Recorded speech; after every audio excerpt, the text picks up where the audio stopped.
सो ego तोड़ना है ताकि तुम्हें वो मिल सके जिसका तुम्हें इंतजार है। क्या एग्री हो आप मेरे साथ?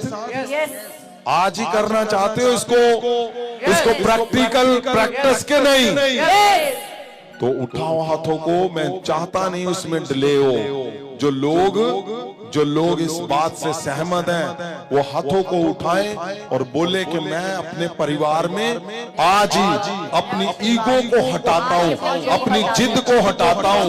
मैं अपने परिवार का आदर करूंगा, मैं अपने परिवार का आदर करूंगा और सदा करता रहूंगा और परमेश्वर के वचन को मैं लागू करता हूं ताकि मेरी प्रार्थनाएं रुक ना जाएं।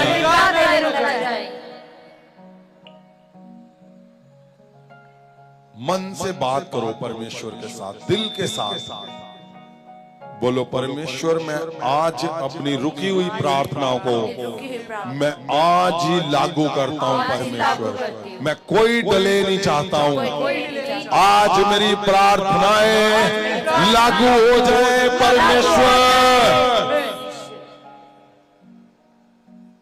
जीसस,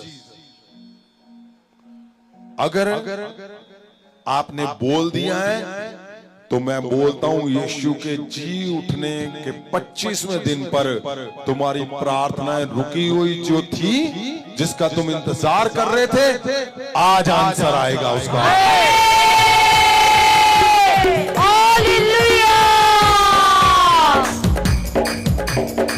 और क्या लिखा हुआ है?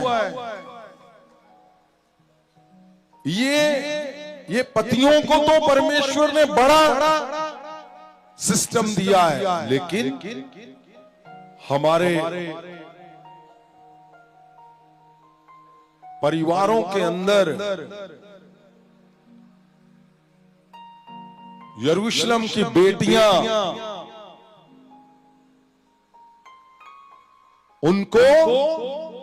उनको भी जो परिवार में बसी हुई हैं उनको भी परमेश्वर ने गहरा शब्द दिया है। क्यों? क्योंकि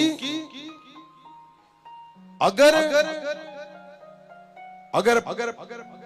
परमेश्वर के जन जो अगुए हैं, घर के अगुए, वो आज अपनी रुकी हुई प्रार्थनाओं को वो लागू कर चुके हैं, अपनी ईगो को हटाकर, अपने घमंड को हटाकर, तो आज हमारे दूसरे हिस्से में परमेश्वर ने जबरदस्त रखा है। क्या? कि जो मां सामर्थ पाए हुए परमेश्वर संपूर्ण परिवार को चाहता है। परमेश्वर को पता है कि पति और पत्नी में अगर परमेश्वर गवाह है तो दोनों में बड़े बदलाव होने हैं। हम दूसरे हिस्से में देखते हैं पत्नियों के लिए क्या लिखा हुआ है। लिखा है, अगर हम नीति वचन को देखते हैं 31, तो उसके पहले हिस्से में क्या लिखा हुआ है? 27 से 31 तक। हाँ जी। आयत 27, ਉਹ अपने टब्बर दी चाल नू ध्यान नाल वेखदी है। हाँ जी, क्या लिखा हुआ है यहाँ गहरे से किसको? यरूशलेम की बेटियों को लिखा है, ललकारो हो सना के नारे से। क्यों? क्योंकि परमेश्वर संपूर्ण करने के लिए वो मुर्दों में से जी उठा और हमें हर हिस्से में, परिवार का हर एक हिस्सा हमें संपूर्ण चाहिए। अगर पतियों ने इस बात को लागू कर दिया है कि मेरी रुकी हुई प्रार्थनाएं अगर परिवार के आदर से आती हैं, तो इससे और बढ़िया क्या है भाई? तो जब परिवार का आदर होना है तो वहां पे पत्नी के लिए भी गहरा संदेश परमेश्वर ने दिया है। क्या लिखा हुआ है? ਉਹ अपने टब्बर दी चाल नू ध्यान नाल वेखदी है अते आलस दी रोटी नहीं खांदी। आयत 28 लिखा हुआ है कि इसकी 10 आयत पहले पढ़ दो, एक सिर्फ 10। नेक स्त्री किनु मिलती है। हाँ, अब 27 को पढ़ो। ਉਹ ਆਪਣੇ ਟੱਬਰ ਦੀ ਚਾਲ ਨੂੰ ਧਿਆਨ ਨਾਲ ਵੇਖਦੀ ਹੈ। लिखा नेक स्त्री किसको मिलती है, मतलब कहां कहां पाई जाती है, उसमें गुण क्या है। और लिखा है वो अपने परिवार की चाल को क्या करती है, ध्यान से देखती है। परिवार की ਚਾਲ ਚਲਨ ਕੋ चाल चलन को, परिवार की चाल और चलन को ध्यान से देखती है। वो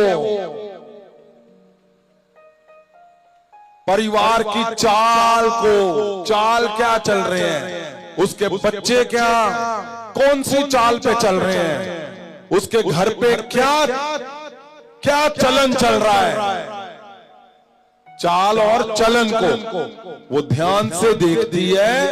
और वो आलस की रोटी नहीं खाती। अब ये नहीं है कि, सुनिए मेरी बात को ध्यान से, परमेश्वर यीशु मसीह मुर्दों में से जी उठे किसके लिए, परिवारों को अनंत जीवन तक लेकर जाने के लिए। लेकिन अगर एक जन परमेश्वर में अलर्ट है और दूसरा अलर्ट होना चाहिए। यहां लिखा है कि नेक स्त्री क्या करती है, मैं तो ऐसे बोलूंगा, यरूशलेम की बेटियां, ओ शालोम की बेटियां क्या करती हैं, वो अपने परिवारों की चाल चलन को ध्यान रखती हैं। वो आलस की रोटी नहीं खाती। आलस की रोटी क्या क्यों लिखा हुआ है कि घर में आलस की वजह से,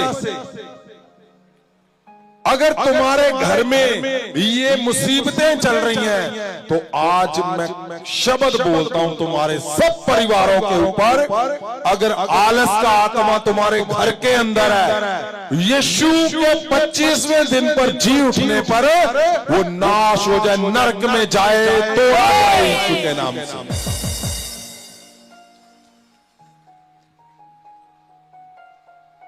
आगे 28 में क्या लिखा है, ਉਹਦੇ ਬੱਚੇ ਉੱਠ ਕੇ ਉਹਨੂੰ ਧੰਨ ਆਖਦੇ ਹਨ। हाँ ਅਤੇ ਉਹਦਾ ਪਤੀ ਵੀ, ਅਤੇ ਉਹ ਉਸ ਦੀ ਵਡਿਆਈ ਕਰਦਾ ਹੈ। हाँ ਆਇਤ 29 ਭਈ ਬਥੇਰੀਆਂ ਨਾਰੀਆਂ ਨੇ ਉੱਤਮਤਾਈ ਵਿਖਾਈ ਹੈ, ਪਰ ਤੂੰ ਉਹਨਾਂ ਸਭਨਾਂ ਨਾਲੋਂ ਉੱਤਮ ਹੈ। ਆਇਤ 31 ਉਹਦੇ ਹੱਥਾਂ ਦਾ ਫਲ ਉਹਨੂੰ ਦਿਓ, हाँ। ਅਤੇ ਉਹਦੇ ਕੰਮਾਂ ਅਨੁਸਾਰ ਸਭਾ ਵਿੱਚ ਉਹਦੀ फिर से ਵਡਿਆਈ। पढ़ो, फिर से जल्दी से 28 को। ਉਹਦੇ ਬੱਚੇ ਉੱਠ ਕੇ ਉਹਨੂੰ ਧੰਨ ਆਖਦੇ ਹਨ, ਅਤੇ ਉਹਦਾ ਪਤੀ ਵੀ, ਅਤੇ ਉਹ ਉਸ ਦੀ ਵਡਿਆਈ ਕਰਦਾ ਹੈ। ये इसको ध्यान से देखो, पूरे परिवार को। ये है अनंत जीवन पाने वाला परिवार, उसके बारे में लिखा हुआ है। लिखा उसके बच्चे उठकर क्या करते हैं, उसको क्या बोलते हैं, धन्य। वो बोलते धन्य